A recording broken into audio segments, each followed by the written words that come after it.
Guys,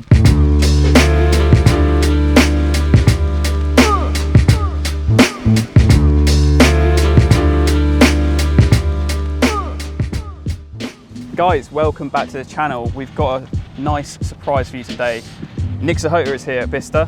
We've tracked down the E30 M3, purist as it's known, right? Yeah. Tell me about this car. I haven't seen it for a long time. When was it last out? It last been out to like a car show or something, 5 years. 2016 was the last time it was fully out.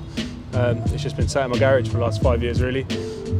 Bought it 10 years ago now, which has flown by. I don't feel like that long. 2012. And this isn't just a painted E30 on air. It was the first one on air back in 2013 we did it, and nobody else ever dared to put air on something special like this, I suppose, back then. I don't know if I'd do it now with the values of them now, but at the time where they were a lot cheaper, I suppose it was a doable thing. But it's a one-of-a-kind car now. Yeah, and it's kind of known for what it is, and it's, you know. So yeah, airless performance suspension. Yeah. And it drives really nicely, doesn't it? Yeah, it does. Sets up correctly. Yeah. And it drives like a race car. Yeah, especially when we first did it, there was a lot of people that would say, "Oh, it didn't drive. Air can't drive that well," or whatever. But now I think people have come to accept that air is actually quite good, especially for on the road. Especially if you want to have a car that parks low without the compromise of having to actually drive it low. Exactly that. Yeah. Well, Nick, tell me around the car. So first off, what's the colour? What colour code is this? And why did you go for it? It's Inca Orange. It was the colour of the DTM cars back in the 80s, what they used to race with the Jägermeister livery. I actually had the Jägermeister livery on it back in 2015-ish. Yeah, I remember that. Yeah, it lasted on there for about 6-7 months or something, and I took it back off. Yeah. But cool. Is this stock E30 bumpers and stuff, or is it all different? The bumpers are stock. We smoothed out some of the bits on the middle of the front bumper. We added the Evo 2 front chin spoiler, and then the carbon lip we added on top of that again. E30 M3s were always that purist car, but they weren't as they are now. You know, they weren't massively valuable. Now they're what, 60 grand for a nice-ish car. Sure.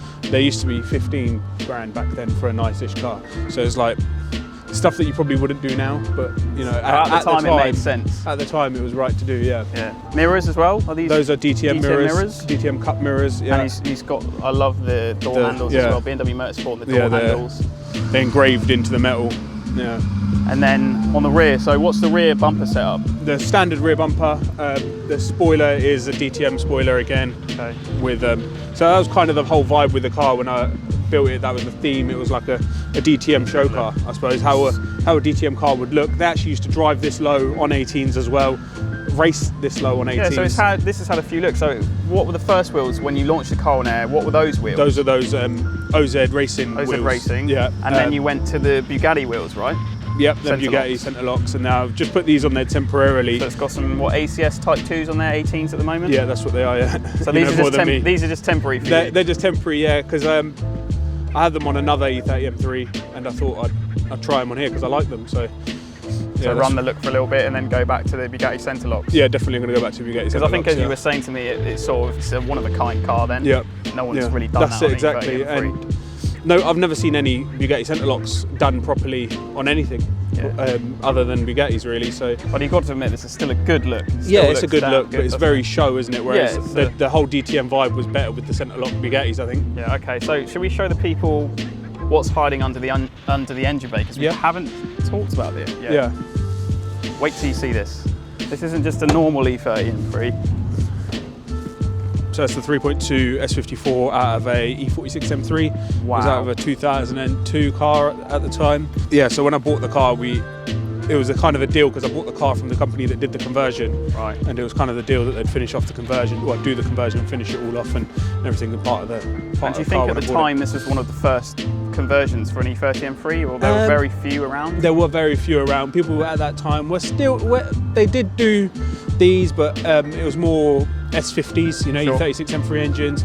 But then sort of at the same sort of time as I did this, that people were doing the V10s and V8s and them and all sorts of other things. Well, I have to say, I think this was a perfect in-between compromise. Yeah, I've driven it as well, and it's like the perfect swap for this car, isn't it? Exactly. Yeah, 100% perfect power, perfect power delivery. Because as you know, these stock E30 M3 engines are a little bit underpowered. Just a little bit nowadays. There's no torque. There's no torque, especially especially in current, you know, what we're used to now. It was a fast car in its day, but I've got a stock S14 E30 M3 as well, which I like.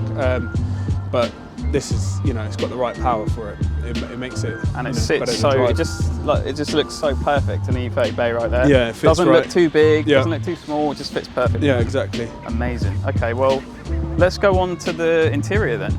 So is this all Alcantara? Yeah, it's all Alcantara headlining, dashboard, everything. We did it at the time. We did the steering wheel, the gear knob, everything at the time.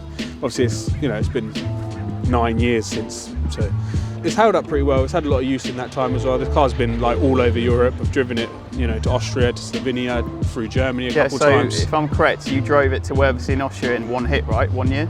By yourself? 2 years, yeah, 2 years we did it. Drove it there and back, one hit, no stops. That's crazy. Yeah. I remember I will throw up an iconic picture of you in Austria, down Velden Strip. We'll throw up a photo. Yeah. That's just a joke. It was probably worth a trip just for that. Yeah, exactly. Yeah. Doing the 11s through Velden. Exactly. Anything in the boot? Not anymore. There used to be a big audio install when we first did it, but it worked out just too heavy. It was like 80 kilos in the boot. So we stripped it all out and just put something in there that's basic and a lot lighter, just it just improved the driving dynamics of the car, because all that weight hanging over the rear, it wasn't as it should be. It wasn't like I liked it. So it was a good showpiece, but it was far too heavy for the way. Yeah, it sounded brilliant. It was like proper high-end audiophile sort of quality music, but it was just too heavy for the car to be lugging all that around. Fair play. And so going back to the seats, what are these seats out here? Did they come in E30 M3s at all? Yeah, so Evos, Sport Evos had those seats, and we just retrimmed them, and they didn't come in this car. I've actually still got the original interior of this car, which was a grey checkered cloth interior. It's just sat in my garage. Well, you got all sorts of stuff sat in your garage. Yeah, I've got loads of.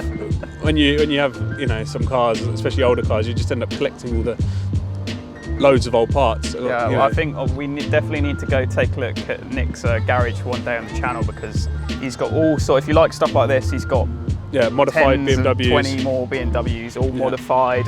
Some of them on air, some of them more engine. You've got V8 swap T30s as well, right? V8 swap T30s, E34s. So drop a comment below if you want to take a look at his garage, and we might do a tour, and he'll give us a little definitely. look around. Yeah, always welcome.